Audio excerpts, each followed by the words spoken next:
ఎదుర్కొంటున్నటువంటి సవాళ్ళ మీద జరుగుతున్నటువంటి చర్చలోకి తిరిగి స్వాగతం. డాక్టర్ జయప్రకాష్ నారాయణ గారు, ఆ అర్ధరాత్రి నెహ్రూ గారు ఇచ్చినటువంటి స్పీచ్ నుంచి మనం బయటపడలేకపోతున్నాం. ఆయన time has come to redeem our pledge అన్నారు. అంటే మనం చేసుకున్నటువంటి వాగ్దానాలని మనం తీర్చేటటువంటి సమయం ఆసన్నమైంది. అంటే మన జాతీయోద్యమంలో ఒక పక్క బ్రిటిష్ వాళ్ళు వెళ్ళిపోవాలి మహాసంగ్రామం చేస్తూనే అనేక మంది నెహ్రూ గారు, గాంధీ గారు, పటేల్ గారు అందరూ కూడా అసలు వాళ్ళు వెళ్ళిపోయిన తర్వాత మనం ఏం చేయాలి, గ్రామం నుంచి పంచవర్ష ప్రణాళికల వరకు విదేశాంగ నీతి వరకు మనం ఎలా చేయాలి, ఏం చేయాలనేటువంటి యోజనలు చాలా విస్తృతంగా చర్చించారు, చాలా విస్తృతంగా రాశారు. ఆవేళ వాళ్ళు ఆలోచించిన ఆలోచనలకి ఆ తర్వాత మనం అమలు చేసుకున్నటువంటి ప్రణాళికలకి యోజనలకి ఏంటి సంబంధం? ఎక్కడ ఏమైనా డిస్కస్ అన్నట్లుగా ఆనాటి రాజకీయానికి ఈనాటి రాజకీయానికి ఉన్న మౌలికమైన తేడా అది. ఆనాటి నేతలంతా కూడా రాజకీయాన్ని ఒక మార్గంగా, ఒక లక్ష్యం కోసం ఇది అవకాశంగా భావించారు. ఇవాళ అధికారమే లక్ష్యంగా, రాజకీయం దానికి సోపానంగా భావిస్తున్నారు. ఒక మౌలికమైన తేడా. ఎందుకు నువ్వేం చేస్తావు రేపు అన్నది అనవసరం. అసలు వాడిని దింపటమే నా లక్ష్యం, నేను రావడమే నా లక్ష్యం. ఆ తర్వాత ఏంది అసలు ప్రశ్న ఏంటిది? ఆ సీట్ నుంచి ఆయన దింపాలి, నన్ను ఎక్కించంతే, అసలు ఇంకేం అక్కర్లేని చెప్పినది. కానీ మన నేతలు అలా కాదు. ఆనాడు చాలా లోతుగా ఆలోచించారు, చాలా అనుమానం లేదు. ఆలోచనలు ఒక 50 రోజులు గడిచిన తర్వాత కొన్ని తప్పని తేలింది, కొన్ని ఒప్పని తేలింది. అది ఇప్పుడు కూడా చరిత్రలో ఆ మార్పులు ఉంటాయి. కానీ ఒక అద్భుతమైన సమాజాన్ని వారు ఊహించారు. మన రాజ్యాంగం ఒక రకంగా ఆదేశ సూత్రాలు కానీ, లేకపోతే మన స్వేచ్ఛలు కానీ, రాజ్యాంగ నిర్మాణం కానీ, రాజ్య వ్యవస్థ నిర్మాణం కానీ ఆనాటి వారి కళలకి తర్పణం. అది దానిలో కొంత భాగాన్ని రాజ్య వ్యవస్థలో స్థూల నిర్మాణం మాత్రం వారి కళలకు అనుగుణంగా నిర్మించారు. అది నిర్మించారు కాబట్టి పాకిస్తాన్, బంగ్లాదేశ్ అంత అతలకొతలమైనా కూడా, అంత నియంతృత్వాలు వచ్చినా కూడా ఆ దేశాలు చిన్న దేశాలు అయ్యిండి, కేవలం బంగ్లాదేశ్ ఒక భాష, పాకిస్తాన్ మరొక భాష, ఒకే మతం అయ్యిండి కూడా వాళ్ళు గందరగోళానికి వెళ్ళిపోయారు. మనం కాల కానీ కొంచెం లోతుకు వెళితే ఏం ఆశించారు వారు? 10 సంవత్సరాల కాలంలో ఖచ్చితంగా ఈ దేశంలో అందరికీ విద్య అందుతుంది అనుకున్నారు. అందుకే రిజర్వేషన్లను కావాలని 10 ఏళ్లు అన్నారు. వారి ఉద్దేశం 10 ఏళ్ల కాలంలో అంబేద్కర్ నుంచి అందరూ ఆశించారు. కులంతో నిమిత్తం లేకుండా, తల్లి గర్భంతో నిమిత్తం లేకుండా అందరికీ ఎదిగే అవకాశాలు కల్పిస్తాం కాబట్టి రిజర్వేషన్ అక్కర్లేదు అనుకున్నారు. ఈవేళ మనం అక్షరజ్ఞానం విషయంలో, కనీస ప్రమాణాల విద్య అందడం విషయంలో ఏ స్థాయిలోనో మనందరికీ తెలుసు. అలాగే ఆరోగ్యాన్ని అందించడం, మనిషిని పెంచాలి అని చెప్పంటే నివారించదగ్గ కన్నీళ్లను తొలగించలేకపోయినట్టయితే, చూడలేకపోయినట్టయితే, నివారించదగ్గ క్లేశాన్ని నిర్మూలించలేకపోయినట్టయితే ఆ జీవితానికి అర్థం లేదు. 21వ శతాబ్దంలో వాళ్ళు కొంత ఆశించారు, కానీ అది జరగల. మూడోది, అధికారాన్ని జనం దగ్గరికి తీసుకెళ్లాలనుకున్నారు. అక్కడ రాజ్యాంగంలోనే తప్పుడడుగు వేశారు. చాలా చర్చ జరిగిన తర్వాత అంబేద్కర్ కాదన్న కారణంగానో ఏ కారణంగానో మొత్తానికి villages dense of corruption, casteism అని చెప్పినప్పుడు దానికి వేరే పద్ధతులు పరిష్కారం సూత్రాలు చాలా స్పష్టంగా పెట్టుకున్నాం. ఆదేశ సూత్రాలు, కానీ రాజ్య నిర్మాణంలో పెట్టుకోవాలి. స్థానిక సంస్థలు, స్థానిక స్వపరిపాలనా సంస్థలు కావాలి, చివరిగా స్థానిక ప్రభుత్వాలు కావాలని ఆదేశిక సూత్రాల్లో చాలా స్పష్టంగా పెట్టుకున్నాం. అంటే ఆ వేళ జరిగినటువంటి చర్చకు రాజ్యాంగంలో ప్రతిబింబించినటువంటి విధానం కూడా చాలా చక్కగా ఉన్నాయి. కానీ రాజ్య నిర్మాణంలో విఫలమైన, ఈనాటి కూడా విఫలమైన, తర్వాత రాజ్యాంగ సవరణ చేసుకున్నా కూడా కేవలం హైదరాబాద్ లో, ఢిల్లీలో ఎన్నికలు జరగాలి తప్ప జనానికి ఆ గ్రామంలో, ఆ వార్డులో అధికారం ఇవ్వాలని చెప్పన్న ఆలోచన ఈవేళ కూడా లేదు. ఈవేళ కూడా నేను చాలా స్పష్టంగా చెప్పగలను, అధికారులకు కానీ లేకపోతే నాయకులకు కానీ. ఇప్పటి వరకు మనం రాజ్య వ్యవస్థ అనుకున్నాం, విద్య, ఆరోగ్యం అని అనుకున్నాం, తర్వాత స్థానిక ప్రభుత్వం అనుకున్నాం. రామయ్య గారు, విద్య గురించి అంటే ఈ దేశం అంటే 40 ఏళ్ళు మనం స్వాతంత్ర్యం అయితే సంపాదించాం, కానీ ఇదేమి చిన్న దేశం కాదు, కొత్త దేశం కాదు. ఇది చాలా ప్రాచీనమైనటువంటి నాగరికత, విద్యకు చాలా పెద్దపీట వేసినటువంటి నాగరికత. విద్యలో ఎంచేత మనం ఇంత వెనుకబడి ఉన్నాం. ఒకటి, నేను కరాచీ కాంగ్రెస్ నుంచి గవర్నమెంట్లో, ఆనాడు బ్రిటిష్ గవర్నమెంట్ ఉండేది, కాంగ్రెస్ వారు జరిగిన చర్చలన్నీ కూడా నేను విన్నాను. నేను ఆనాడు అన్నిటికన్నా ప్రధానమైంది కామన్ స్కూల్ సిస్టమ్ తీసుకొస్తామని చెప్పారు.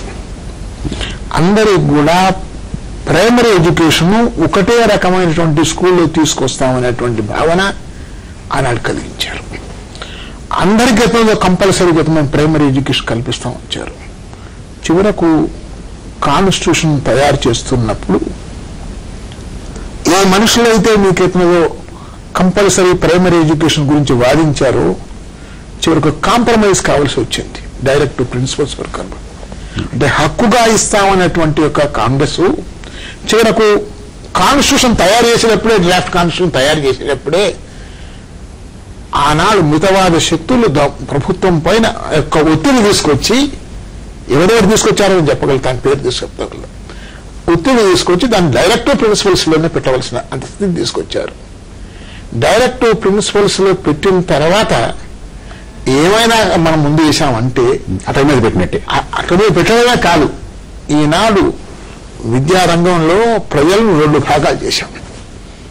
రూరల్ ఏరియా ఎడ్యుకేషన్ వేరు చేశాం, అర్బన్ ఏరియా ఎడ్యుకేషన్ వేరు చేసేసాం. పేదవాళ్ళకి వేరు చేసాం, సంపన్నులకు వేరు చేసేసాం. కాబట్టి మనం ఎడ్యుకేషన్ లోపల యాక్చువల్గా ప్యాసివ్ క్యాపిటలిజం లక్షణం ఉపయోగించామని చెప్తున్నాను. ఇది ప్యాసివ్ క్యాపిటలిజం యొక్క లక్షణం. అది ప్రజలకు ఎత్తుందో చెప్పడం ఎత్తున్నదో ఒక రకంగా చెప్తారు, అందరికీ ఎత్తున్నదో కంపల్సరీ ఎడ్యుకేషన్ అని చెప్తారు. చివరకు అమలుకు వచ్చే వరకు ప్రజలకు ఎత్తున 2 రకాలుగా విద్యను అందించేసాం. అది చాలా పెద్ద తేడా మీకు మనం చెప్తున్నాను. అంతేకాకుండా మనం ఒకప్పుడు చెప్పేవారు 1950s 1960s నెహ్రూ గారు, సర్వేపల్లి రాధాకృష్ణన్, వీరి ఉపన్యాసాలు విని, వీరి మాటలు విని మేము సైన్స్ చదువుకున్నాం, మేము బీఎస్సీ చేసాం, ఎంఎస్సీ చేసాం, సైంటిస్ట్ అవ్వాలనుకున్నాం, ఇంజనీర్లు అవ్వాలనుకున్నాం అనే స్ఫూర్తి ఉంది. అది ఏమైపోయింది? అదొకటి మీకు అక్కడ కాలేదంటే స్వాతంత్ర ఉద్యమం లోపల లిబరల్స్ చాలా మంది వచ్చారు. పేద ప్రజానీకం ఆనాడు ఉద్యమాలకి రాలేదు. ఇంకా పేద ప్రజలకు వచ్చేదానికి స్వాతంత్రం రాగానే ఈ స్వాతంత్ర ఫలితాలు మా పిల్లలకు మొదలందాలనే భావన కలిగింది. అంటే వాళ్ళ యొక్క దృక్పథం అంతా కూడా తమ పిల్లల యొక్క భవిష్యత్తుతో దృష్టిలో పెట్టుకొని ప్రైమరీ ఎడ్యుకేషన్ కన్నా ఉన్నత విద్య మీద ఎక్కువ కాన్సన్ట్రేట్ చేశారు. అందుకోసమే మీకు స్వాతంత్రం వచ్చిన తర్వాత మొదలు ఏర్పడినటువంటి కమిషన్ ఏదంటే రాధాకృష్ణ కమిషన్. అంటే యూనివర్సిటీ ఎడ్యుకేషన్ హైయర్ ఎడ్యుకేషన్ మీద తీసుకొచ్చారు. తర్వాత ప్రజలంతా అల్లరి చేశారు. సోషలిస్ట్ లోహి అట్లాంటి వాళ్ళు అల్లరి చేశారు. ఇదేమిది పద్ధతి, ఇది మనం చెప్పింది ఏమిటిది, మనం ఆచరించేది ఏమిటి అంటే అప్పుడు అంటే మోదీలాల్ కమిషన్కి వచ్చారు. మోదీలాల్ కమిషన్ చేసింది ఏంటంటే ఎవరి మీద, సెకండరీ ఎడ్యుకేషన్ గురించి. సెకండరీ ఎడ్యుకేషన్ కాదయా, దేశంలో పట ఆనాడు 25% కన్నా ప్రైమరీ ఎడ్యుకేషన్ లేదు, అక్షర జ్ఞానం లేని వాళ్ళు ఉన్నట్టయితే అప్పుడు ఆలోచించడానికి కోసం అవుతున్నదో మనం కొఠారి కమిషన్ వేశాం. అంటే వచ్చిన 20 సంవత్సరాలు ఎత్తున్నదో సంపన్న వర్గం స్వాతంత్రం యొక్క ఫలితాలు తమ పిల్లలకే కావాలనే ఉద్దేశంతోనే దాన్ని చేశాం. పైకి మాట ఉన్నారు కదా అంటే మేము స్వాతంత్రం అందరికి ప్రైమరీ ఎడ్యుకేషన్ కావాలన్నా. ఒక్క క్షణం వారి దగ్గరికి వెళ్ళినందుకు ఇందాక రామయ్య గారు చెప్పిన దాన్ని చాలా కీలకమైన అంశం ఇది. దానికి దేశం చెల్లించిన మూల్యం, చెల్లిస్తున్న మూల్యం అపారమైనటువంటిది. ఇందాక వారు చెప్పారు, చైనా కానీ, సింగపూర్ కానీ, జపాన్ కానీ నియంతృత్వమా లేకపోతే ప్రజాస్వామ్యం గారి తేడా. ఈ అన్ని దేశాల్లో కూడా జపాన్లో 150 ఏళ్ల క్రితమే అందరికీ విద్య అందించే ఏర్పాటు చేశారు. 1900 నాటికే, 110 ఏళ్ల క్రితం నాటికే మేజర్ రెస్టరేషన్ తర్వాత జపాన్లో ప్రతి ఒక్కళ్ళకి మంచి ప్రమాణాల విద్య అందింది. చైనాలో మావోసేటింగ్ ఎన్ని తప్పులు చేసినా కూడా, సోషలిస్ట్ సామ్రాజ్యాల్లో మిగతా దేశాలు ఎన్ని తప్పులు జరిగినా కూడా ఆ సోషలిజం రాగానే ముందు విద్య అందించడం, అది డెమోక్రటిక్ సోషలిజం కానీ డిక్టేటర్షిప్ కానీ అది చేశారు. సింగపూర్లో కొంత నియంతృత్వం కూడా విద్యా ఆరోగ్యం అందరికీ అందించే ఏర్పాట్లు చేశారు. మన దేశంలో అది పక్కన పెట్టేసి మనం ఏదో కొంత క్యాపిటల్ అక్యుములేట్ చేసి హెవీ ఇండస్ట్రీస్ చేస్తే విద్య రాకపోయినా పర్లేదని చెప్పని నటించాం కాగితాల మీద రాసుకుని. దాని మూల్యాన్ని ఇవాళ చూస్తున్నాం. జనాభా పెరగడం కావచ్చు, బెదరికం కొనసాగడం కావచ్చు, మరి సంపద సృష్టించేటువంటి నైపుణ్యం లేకపోవడం కావచ్చు, అసమానతలు పెరగడం కావచ్చు, ఈ దేశంలో ఈవేళ ఉన్నటువంటి ప్రజాస్వామ్యం అంతా గందరగోళం కావడం కావచ్చు, ఓట్లు కొనుగోలు కావచ్చు, బ్రాంతి పంపిణీ కావచ్చు, అవినీతి పెరగడం కావచ్చు, ఈ మొత్తానికి కూడా తొలి 10-20 సంవత్సరాల్లో మనం ఆనాడు విద్యకి ప్రాధాన్యత ఇవ్వకపోవటం, ఈ దేశంలో ప్రతి బిడ్డకి కూడా ఏ తల్లి గర్భాన పుట్టినా కూడా ఎదిగే అవకాశం ఇవ్వకపోవడం. హరిశంకర్ ప్రసాద్ గారు, అంత తారతమ్యం ఉంది. అంటే మనం ముందు అనుకున్న కరాచీ కాంగ్రెస్ గురించి ప్రస్తావించారు, అక్కడికి ఇక్కడికి ఇప్పటికి డెఫినెట్ గా అండి. జయప్రకాష్ గారు అన్నట్టు, రామయ్య గారు అన్నట్టు ఎడ్యుకేషన్ కి ఇంపార్టెన్స్ అనేది మనం ఇట్లేదండి. ఇంకా మన రాష్ట్రంలో కానీ we boast that we have the highest amount of scientific technological pool of manpower. That's because of the population అండి. మనం ఒక కంట్రీగా చూస్తే మన ఒక సబ్ కాంటినెంట్ అంటారు.